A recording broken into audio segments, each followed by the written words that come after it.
Meyer Habib pour l'UAI. Merci Madame la Présidente, Madame la rapporteure, mes chers collègues. Déposé le 12 mai 2017 par le sénateur Lecomte, la proposition de loi que nous examinons aujourd'hui poursuit deux objectifs. D'une part, ça a été rappelé, rénover l'offre de la Caisse des Français de l'étranger en vue de l'adapter aux nouvelles réalités de l'expatriation, et d'autre part, moderniser la gouvernance de la Caisse. Adoptée à l'unanimité par nos collègues sénateurs, elle est le fruit d'un travail minutieux réalisé en concertation avec la direction de la CFE. Vous l'avez rappelé aussi. Le texte s'appuie sur un constat simple et objectif.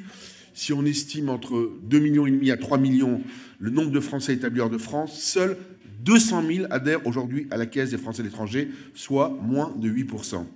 La cause, la faible attractivité de la CFE auprès des Français de l'étranger, rend nécessaire absolument aujourd'hui d'adapter l'offre afin d'accroître évidemment le nombre d'adhérents et ainsi conforter son financement d'une part et renforcer d'autre part le lien entre nos compatriotes de l'étranger et leur pays d'origine.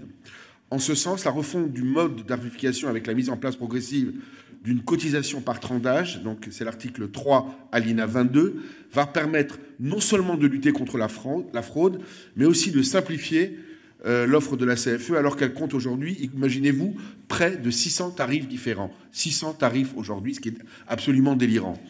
Pour être tout à fait clair, le modèle économique actuel ne correspond plus aux attentes des expatriés qui recherchent aussi une couverture pour les soins lors de leur séjour en France, c'est très important, ainsi qu'une couverture complémentaire, notamment pour les soins, mais aussi en cas d'hospitalisation dans les hôpitaux de leur état de résidence.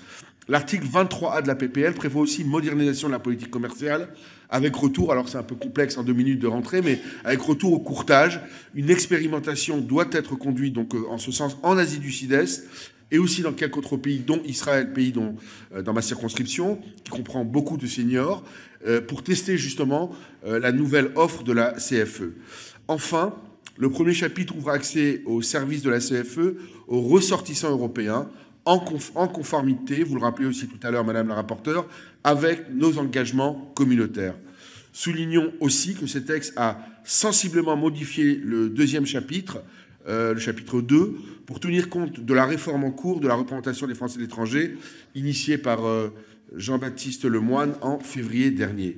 Outre des pouvoirs accrus au conseil d'administration de la CFE, je termine quelques secondes, en matière de fraude, il inscrit dans la loi le principe d'une représentation paritaire au conseil d'administration. Vous l'avez compris, le groupe UDI, Agir et Indépendants soutient fortement et évidemment cette proposition de loi qui permettra, 40 ans après la naissance, d'adapter enfin la CFE aux nouvelles réalités d'expatriation et de renforcer sa compétitivité et de son offre. Je vous remercie de votre attention. Merci, c'est bien parce que vous venez exceptionnellement dans ma commission. C'est 2 minutes, merci, Madame la Présidente.